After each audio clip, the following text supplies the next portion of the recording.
اعوذ باللہ من الشیطان الرجیم، بسم اللہ الرحمن الرحیم۔ اردو پوائنٹ 313 کے ساتھ ہم آپ کی خدمت میں ایک نئی ویڈیو لے کر حاضر ہوئے ہیں۔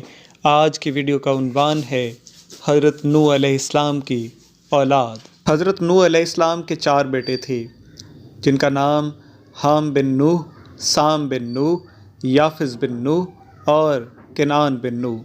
ان چاروں بیٹوں کا مختصر احوال ہم آپ کو اس ویڈیو میں بتائیں گے۔ ابراہیمی روایت کے مطابق حضرت نوح علیہ السلام کے بیٹوں میں سے ایک سام بن نوح بھی ہیں۔ سام کی اولاد گورے رنگ کی ہے جبکہ حام کی اولاد سیاہ فام ہے۔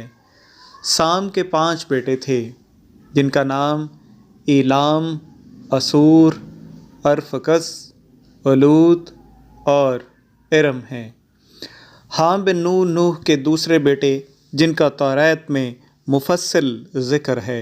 قرآن مجید میں ذکر تو ہے لیکن نام نہیں آیا، اسی واسطے سے مفسرین میں اختلاف ہے۔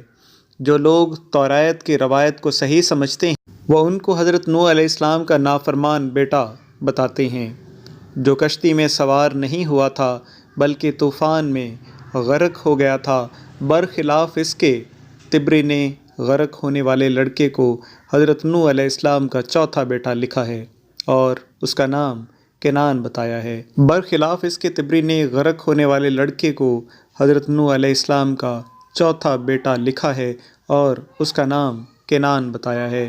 حام کے متعلق لکھا ہے کہ بچنے والے 3 لڑکوں میں سے ایک تھا اور طوفان میں ختم ہونے کے بعد جب زمین تقسیم ہوئی تو حام کو مصر، سوڈان، حبشہ کے علاقے ملے۔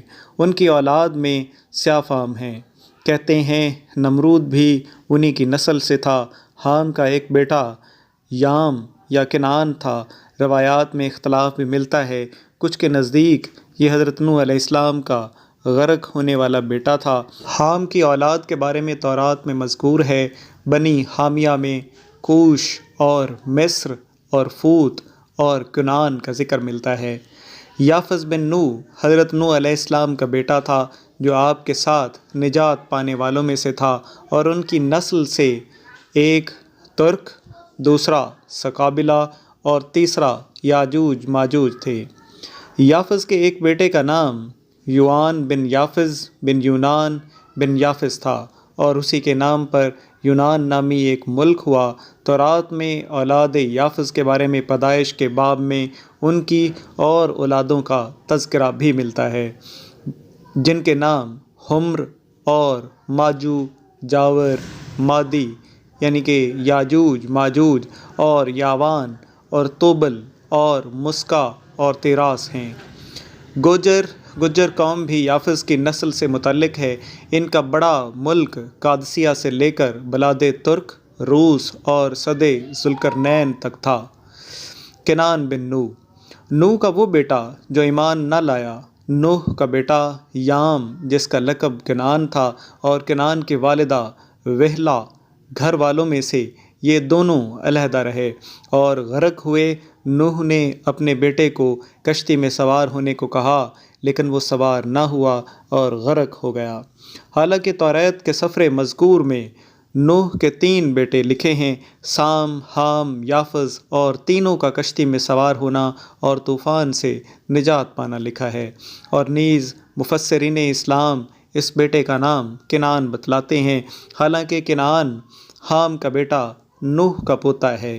ایک بیٹا کنعان یا یام اور حضرت نوح علیہ السلام کی اہلیہ وعلتا یہ دونوں کافر تھے، ان کو کشتی میں بیٹھنے والوں سے مستثنیٰ کر دیا گیا تھا۔ حضرت نوح علیہ السلام کی ایک بیوی اور آپ کے بیٹے یام یعنی کنعان کے بارے میں تھا جو اسی بیوی سے تھا، جبکہ آپ کے 3 بیٹے حام، سام اور یافز ایمان لا چکے تھے اور آپ کے ساتھ کشتی میں سوار ہوئے تھے۔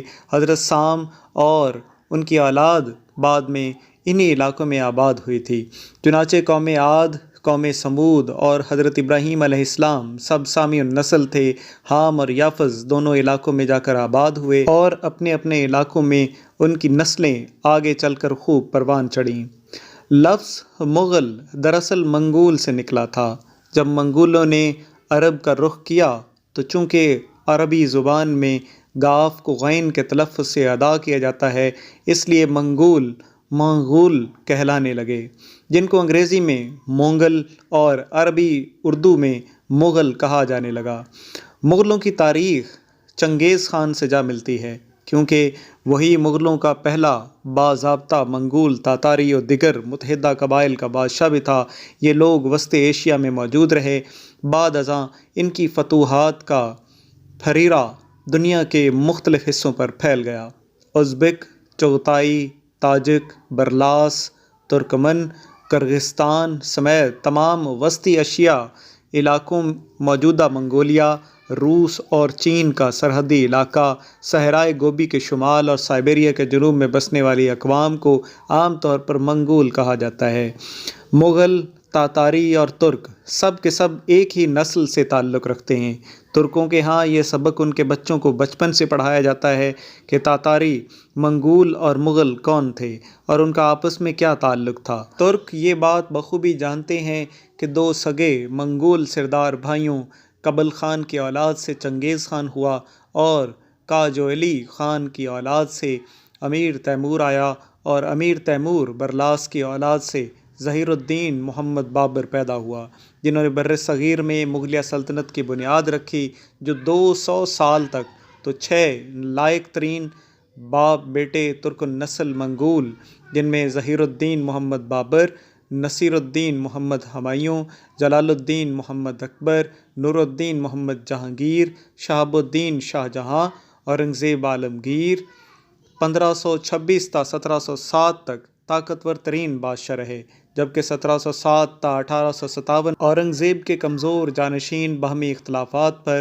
آپس میں لڑتے رہے، جو ہندوستان میں مغلیہ سلطنت کے زوال کا باعث بنے۔ ہمایوں کو شکست دینے کے شیر شاہ سوری بھی 500 سال تک ہندوستان کے حاکم رہے، جبکہ ان کی وفات کے بعد نصیر الدین ہمایوں نے ان کے بیٹے کو شکست دے کر پھر اقتدار حاصل کر لیا۔ طاقتور ہمیشہ طاقتور نہیں رہتا۔